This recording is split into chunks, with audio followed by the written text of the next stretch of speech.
Bonjour, heureuse de vous retrouver les fibros.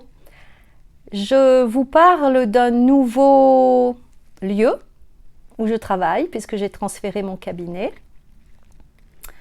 et je suis heureuse de m'y situer. Voilà. Je vous remercie pour vos nombreux messages liés à ces mésaventures estivales. Je remercie Jess pour ses nombreuses idées de thématiques pour les vidéos. Donc aujourd'hui, je vais vous parler d'accepter de vivre autrement. Ça, c'est terrible pour la personne fibro. Parce que nous avons toutes et tous des habitudes d'être, de faire. On appelle ça des modes de fonctionnement, des comportements. Et ça, qui sont apparus et qui se sont construits tout au long de notre développement. Et ça, depuis l'enfance. Donc ce sont des marqueurs, des choses qui sont en nous, très profondes. Et accepter de modifier ces comportements-là, c'est un peu comme au début si on devait devenir quelqu'un d'autre. Et c'est pour ça qu'il y a de la résistance et que c'est compliqué d'accéder à ces changements. Parce qu'on s'accroche à qui l'on croit être. Je dis que l'on croit être parce qu'en fait, peut-être que nous ne sommes pas fondamentalement, intrinsèquement, ce que nous croyons être. Je prends un exemple. Peut-être que le fait d'être une personne hyperactive, de tout le temps être en mouvement, tout le temps faire les choses, peut-être qu'on pense qu'on est comme ça. Et on se dit, bah c'est mon caractère, je suis comme ça. Et on continue, et on continue, et on continue. Et le jour où il arrive la fibromyalgie, qui nous impose le changement de rythme, là je vous parle de rythme, mais ça peut être sur plein d'autres plans, on se dit, mais non, moi je suis comme ça. Si je change cela, je vais perdre mon identité, une partie de ce que je crois être moi-même, mon identité. Or, souvent, on se leurre. Nous nous accrochons à nos modes de fonctionnement alors qu'ils ne sont pas forcément qui nous sommes profondément. Donc, accepter les changements, c'est très, très, très compliqué. Ça peut créer des résistances énormes. Il y a des personnes qui sont très souples au changement, qui vont changer facilement, qui vont plutôt être dans la souplesse. Et puis d'autres qui vont être dans une extrême résistance. J'ai pour exemple cette patiente qui souffre de douleurs chroniques, mais pas seulement.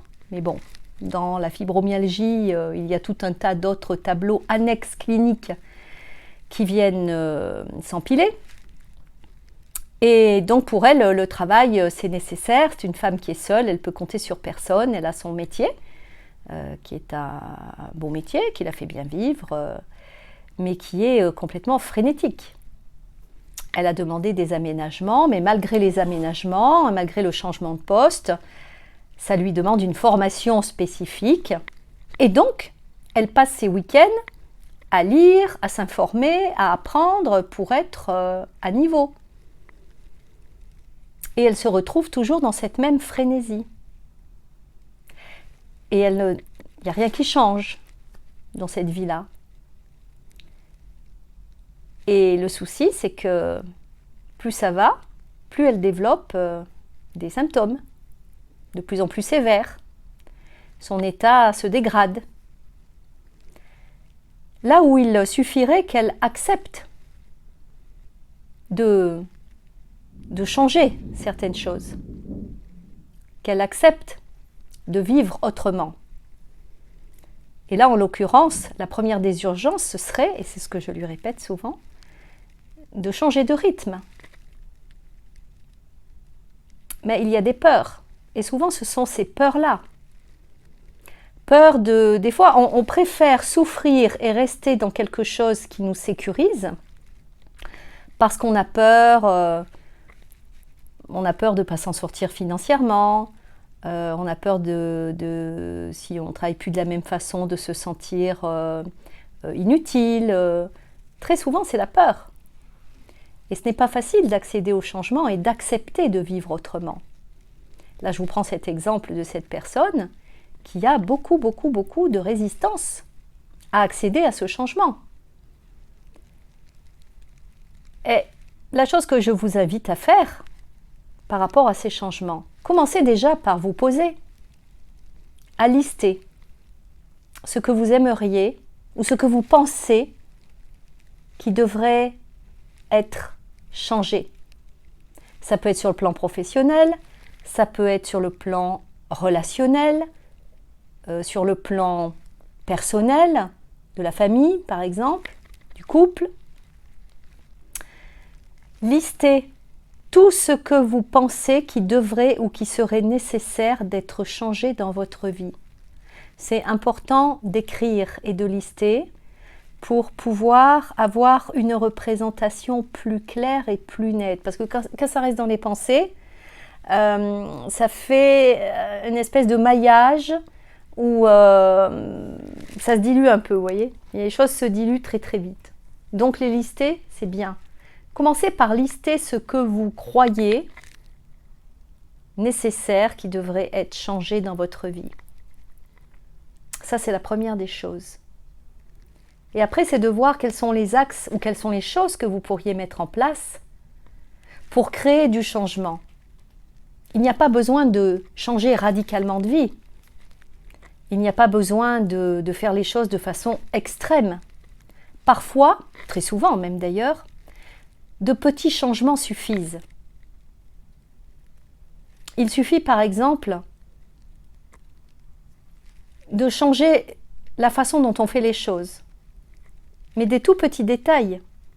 Ça peut commencer par exemple si l'ordre des choses dans lequel vous faites le matin.